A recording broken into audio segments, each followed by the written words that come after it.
자, 그러면 문재인 당대표의 속회 선언으로 새정치민주연합 제172차 최고위원회를 속회하겠습니다. 최고위원회를 속개합니다.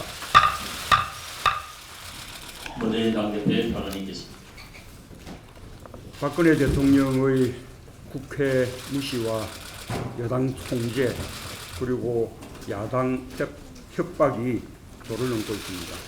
대통령이 여당 지도부를 청와대로 불러 훈계하듯이 법안 처리 압박에 나선 것은 대단히 부적절합니다. 새누리당 지도부가 청와대의 하명기관인 양 그 명을 받들어 집권 상정을 협박하고 여야 합의마저 내팽개치는 것은 참으로 부끄러운 일입니다. 상권 분립의 원칙을 스스로 무너뜨리는 처사이고 국회를 청와대 출장소로 전락시키는 굴욕적인 행태입니다. 악법을 대통령의 소통 때문에 통과시킬 수는 없는 일입니다. 박근혜 대통령은 국회가 누구를 위한 국회냐 이렇게 물었는데 국회의 역할은 행정부를 견제하고 감시하는 것이라는 상식을 상기시켜 드립니다. 국회는 국민 모두를 위해 존재하는 것이지 대통령 한 사람을 위해 있는 것이 아닙니다. 국회는 청와대 출장소가 아닙니다. 우리 당은 국회를 유신시대의 유정회처럼 만들려는 시도를 결코 용납하지 않겠습니다. 악법을 반드시 저지하겠다는 결의를 더욱 굳게 합니다. 특히 비정규직 문제를 해결하는 것이 아니라 거꾸로 비정규직을 더 양산하는 노동악법은 우리 당의 존립을 걸고 제지하겠다는 결의를 밝힙니다. 총선까지 주어진 시간이 많지 않습니다. 어려움이 있다고 마냥 손 놓고 있을 수가 없습니다. 총선 체제도 정비하고 당 혁신도 하나하나 실천하면서 이 어려움을 헤쳐나가야 하겠습니다. 오늘은 당무위원회가 있고 다음 주엔 중앙위원회가 예정되어 있습니다. 총선 체제를 정비하기 위해 당헌 당규 미비사항을 보완하고 특히 안철수 전 대표가 제안한 10대 혁신안을 당헌 당규에 반영해서 혁신의 강도를 더해 나가겠습니다. 지금 모두가 혁신과 통합을 이야기하지만 의견이 분분합니다. 이럴 때일수록 원칙에 입각해서 단순하게 생각해야 합니다. 첫째는 누구나 인정하는 오답부터 걸러내야 합니다.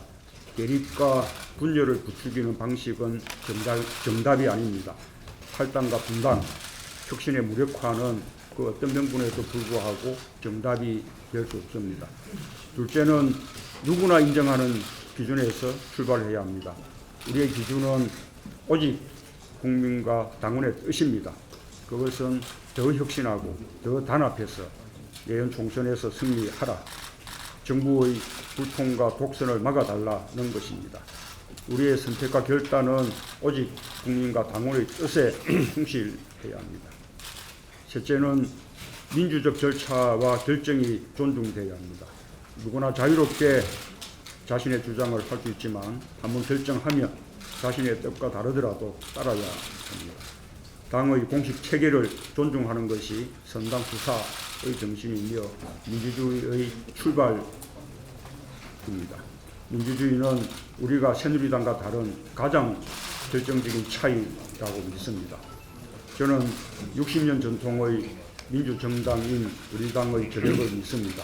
여전히 우리 당에 대해 많은 관심과 기대를 갖고 계시는 국민과 당원들을 믿습니다. 그 믿음을 갖고 정도로 가겠습니다. 어려울수록 흔들리지 않고 원칙을 지키겠습니다. 감사합니다. 이어서 정의원의 의원의 발언이 있겠습니다. 박근혜 대통령은 왜 자꾸 국회를 공격하는가에 대해서 말씀드리겠습니다.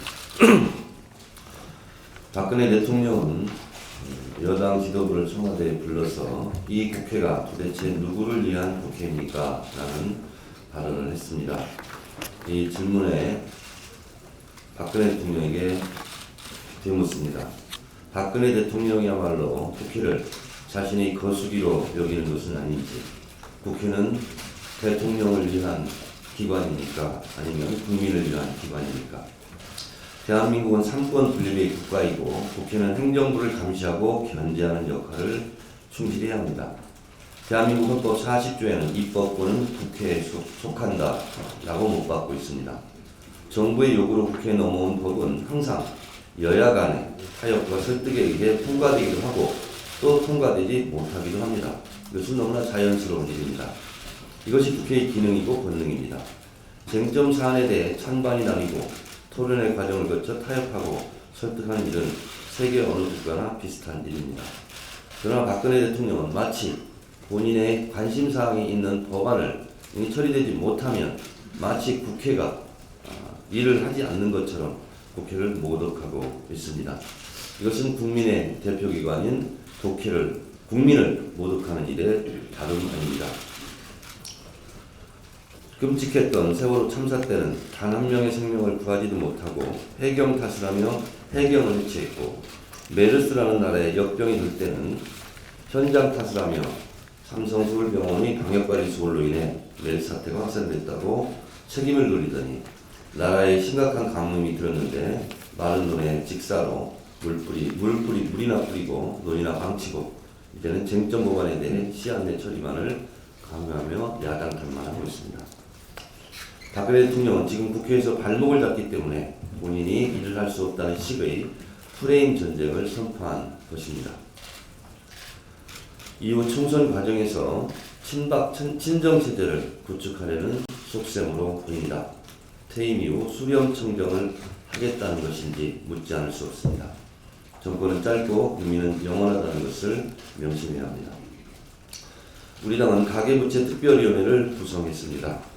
부족한 제가 위원장을 맡고 박병석 정세균 의원이 고문을, 지방자치단체에서 실질적으로 활동하고 있는 김우영 은평구청장이 추진단장을, 자문위원으로 이현욱 전 참여연대 민생희망본부장, 정태인 소장, 박현근, 백주선, 이동호 변호사, 그리고 유능한 경제정당위원회의 송종훈 박사가 함께 참여하실 겁니다.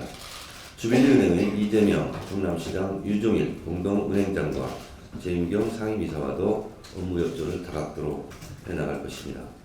국민행복기금은 심각한 가계부채 대책의 일환으로 박근혜 정부의 핵심 공약이었으나 실질적으로는 금융계의 편에서 채무자를 주심하는 주식회사가 되어버리고 말았습니다.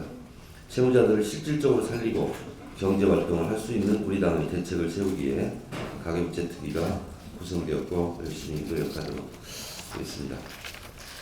가계부채 특위는 이러한 가계부채의 문제 해결을 위해 개인 채무자의 회생 문제에 대한 법적 해결책 마련, 빚의 대부분을 차지하는 주거 문제 해결을 위한 살기 좋은 임대주택 확대, 최저임금 확대, 동일노동에 대한 동일임금 정책 추진 등으로 가계소득 증대를 귀하는 등 다양한 대책을 마련해 나가겠습니다. 이상입니다. 이어서 전대관 최고위원의 발언입니다.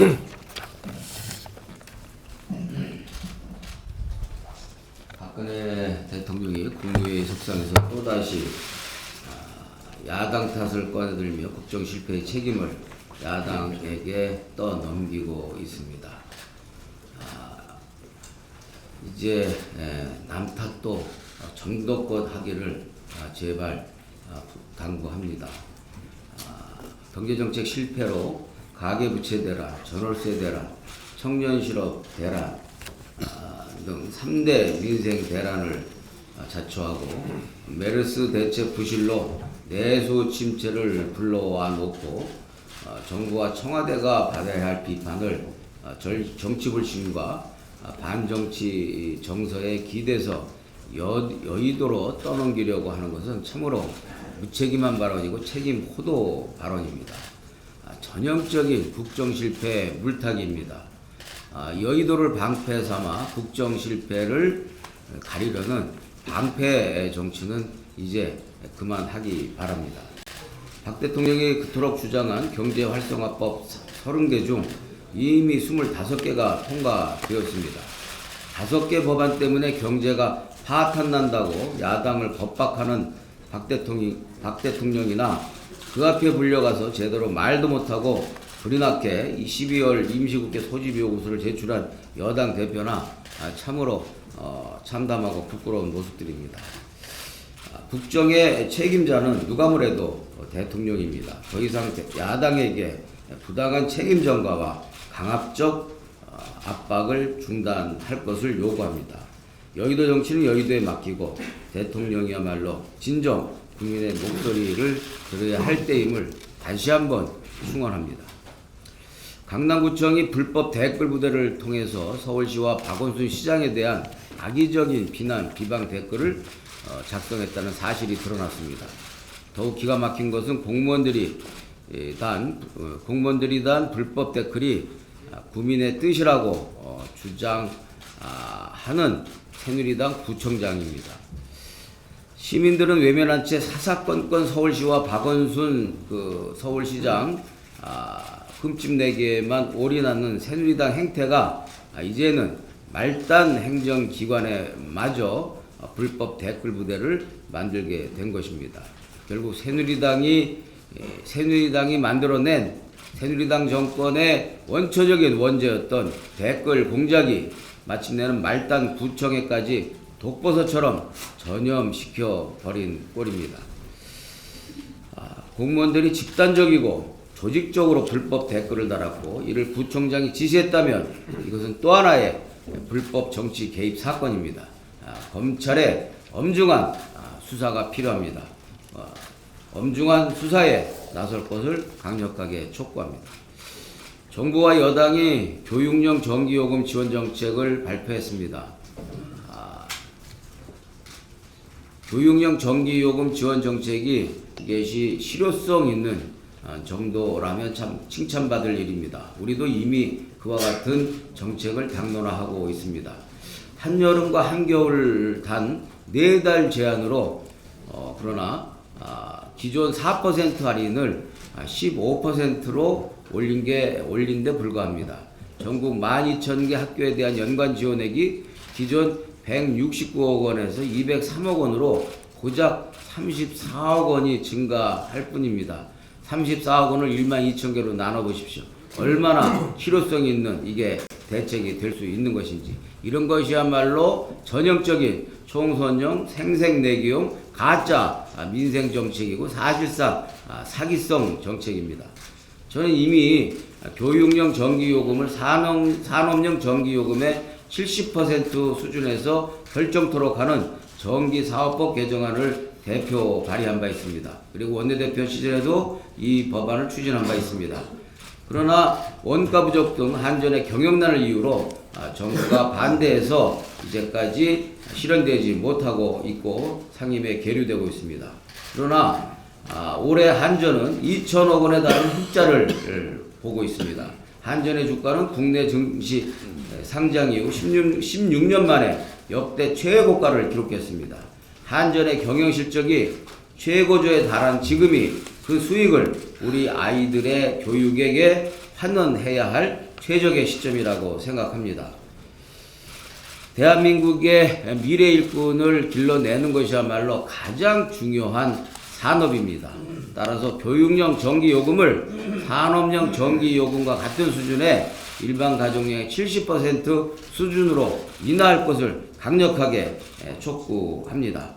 그 길만이 우리 학생들이 여름에는 찜통교실에서 겨울에는 냉동교실에서 해방될 수 있는 가장 효과적인 지름길이다라는 점을 강조합니다. 더더 아이들 교육 환경 문제를 가지고 이처럼 생색내기와 전시용으로 거칠해야 하는 행정은 잘못된 것입니다. 이런 식으로 행정을 하고 이런 식으로 정치를 하면 죄를 받을 것입니다. 이상입니다. 이어서 유승희 최고위원의 발언 듣겠습니다.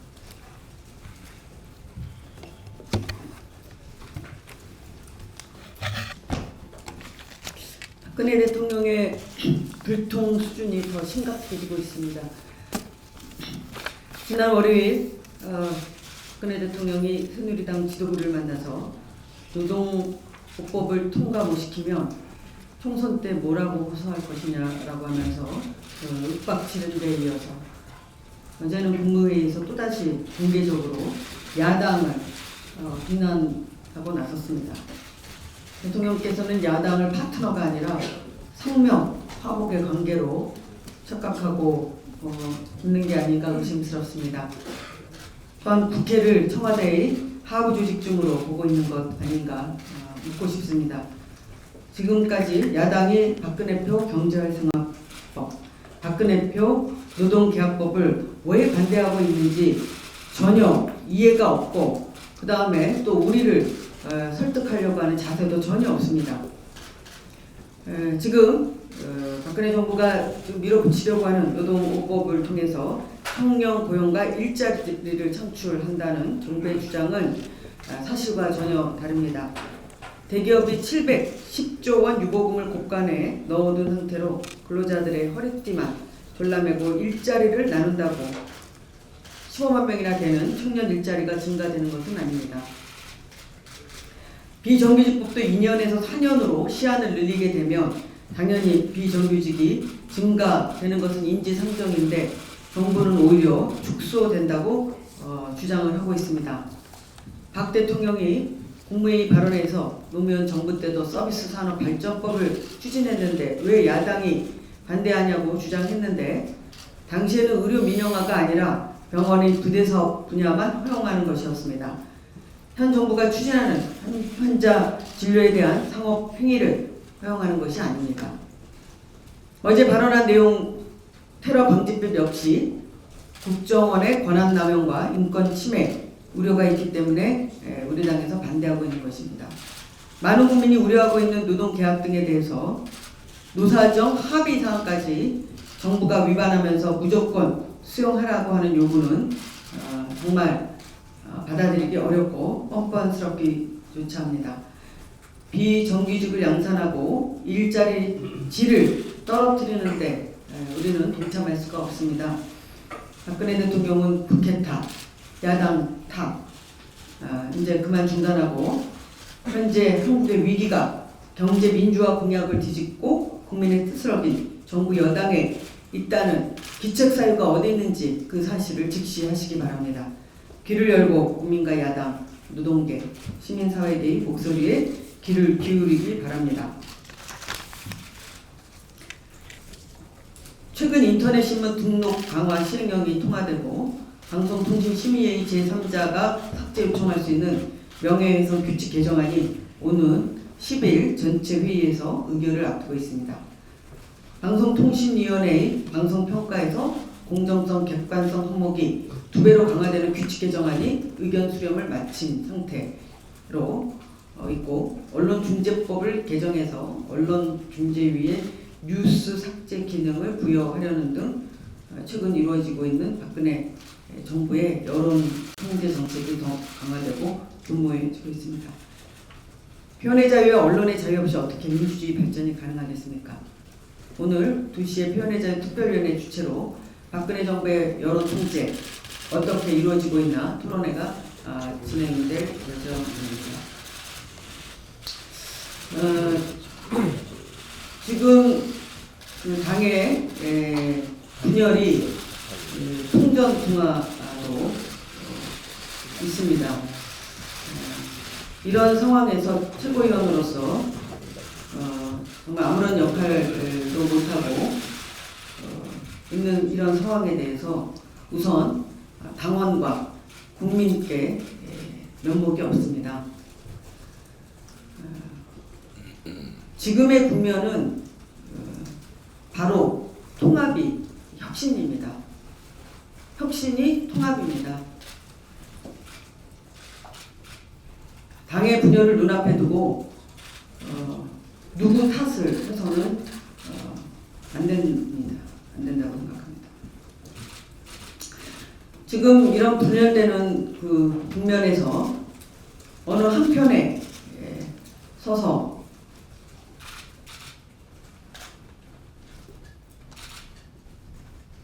자기 이해관계로 움직이기보다는 끝까지 통합을 위한 역할, 그리고 당의 분열을 막기 위해서 끝까지 그 최선을 다하고 그 해법을 찾아서 고민하겠습니다.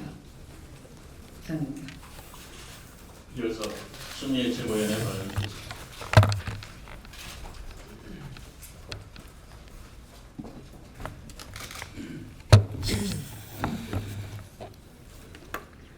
박근혜 대통령이 노동법과 테러방지법 등 처리를 하라면서 매일같이 국회를 향해서 야당을 향해서 십자포를 쏘고 있습니다. 정부 여당에 묻겠습니다. 일자리와 노동법 개정이 무슨 상관입니까? 세계 최장의 청년 일자리와 노동법 개정이 어떤 상관관계가 있습니까? 세계 최장의 근로시간을 줄이려는 노력을 포기하면서 어떻게 일자리 창출을 말할 수가 있습니까?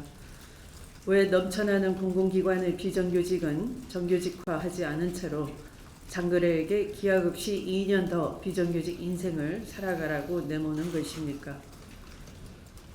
제조업의 괜찮은 일자리를 왜 반토막 임금의 파견으로 채우려 합니까? 그러면서 500조 이상의 천문학적 사내 유보금의 사회적 환원을 위한 재벌 대기업의 청년고용 할당제는 뭐 때문에 도입하지 않는 것입니까?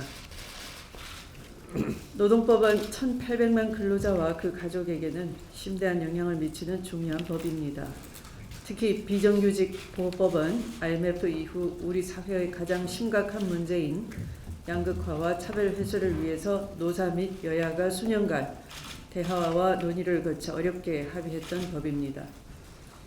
비정규직의 정규직화, 파견 근로의 제한적 허용이라는 대원칙을 뿌리채 뒤흔드는 새누리당의 비정규직 연장 법안은 근로자와 청년에게 사회적 재앙이 되는 법안인 것입니다.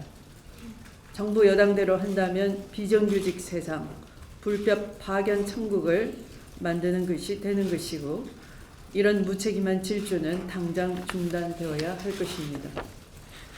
대통령의 야당과 국회를 향한 비난도 도가 넘어섰습니다. 국회의장 보고 법에도 없는 직권상정을 강박하고 있고 야당에 대해서는 반드시 선거의 심판을 받으리라는 겁박을 하고 있습니다. 나만 옳고 너는 그러다 라는 식의 국정 운영 중단되어야 합니다. 국민에 대한 얘기도 아닙니다. 대통령은 이제부터 날선 발언을 거두시고 여야가 원만히 법안 논의를 할 수 있도록 지켜봐야 할 것입니다. 말씀을 마치겠습니다. 이어서 이용국 최고위원의 발언이겠습니다.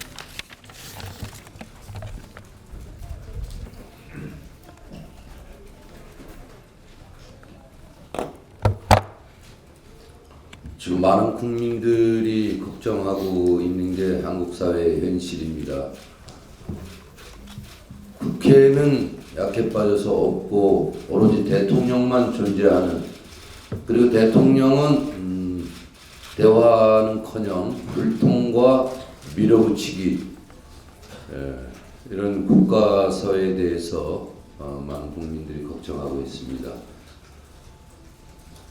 이런 상황인데도 여당은 국회답지 못하고 대통령 청와대 이중대 역할밖에 못하고 있고, 야당은 야당답게 좀 강하지 못하고 맨날 내분에 휩싸여 있는 것이 현실입니다. 안타깝습니다. 국민들이 이런 걱정을 하고 있지만 박근혜 대통령의 앞으로 나아질 점은 기대해보기 어렵습니다. 공약 하나 지켜내지 못하고 경제에 대한 개념과 원칙이 없는 대통령, 오로지 책임전과 남의 탓만 하는 대통령, 이제는 정말 지긋지긋합니다. 참 나쁜 대통령입니다. 오늘 조계사에 있는 한상균 위원장에 대해서 체포영장을 집행하겠다고 합니다. 노동법을 지키려고 하는 한상균 위원장, 그 과정과 여러 가지 부분에서 잘못이 있는지 모르지만 그 본질은 완전히 덮어버리고 공안정국으로 몰고 가면서 노동계약에 대한 정당성, 사기적 정당성만 국민들에게 비춰주려고 하는 것 같습니다. 박근혜 대통령은 경제에 대해서도 개념이 없다고 했는데 지금 이걸 노동법 5개 법안이 개정이 경제하고 무슨 상관이 있습니까? 재벌 개혁이 있어야 경제 발전이 되는 겁니다. 노동은 한번 무너지면은 다시 회복될 수 없는 겁니다. 그런데 이 노동에 대해서 국회와 한번 얘기해 봤습니까? 국민에게 설명 한번 해 봤습니까? 노동계와 대화해 봤습니까? 지난번 9월 15일 날 노사정 합의를 했던 한국노총마저도 노동업법에 대해서는 전적으로 반대를 하면서 지금 김동만 위원장이 지난주에 1인 시위를 했고 이제 투쟁 대열을 정비하고 있지 않습니까? 이런데도 불구하고 노동계 탓, 그래서 한상균의 체포영장 집행으로 모든 것을 가리고 덮으려고 하는 얄팍한 시도, 그리고 나서 앞으로 이 청년들의 일자리는 확대되는 게 아니라 모두가 비정규직화되고 양질의 일자리는 없어지고 저질의 일자리만 남는 이런 한국 사회를 만들려고 하는 겁니까? 나중에 가서 퇴임 이후에 거기에 대해서 또 뭐라고 변명하고 또 누구에게 책임을 전가시킬 겁니까? 이제라도 좀 개념을 가지시고 노동계와 대화를 충분히 하면서 대한민국의 앞날을 걱정하는 그런 대통령의 자세를 가져주시기 바랍니다. 이상입니다.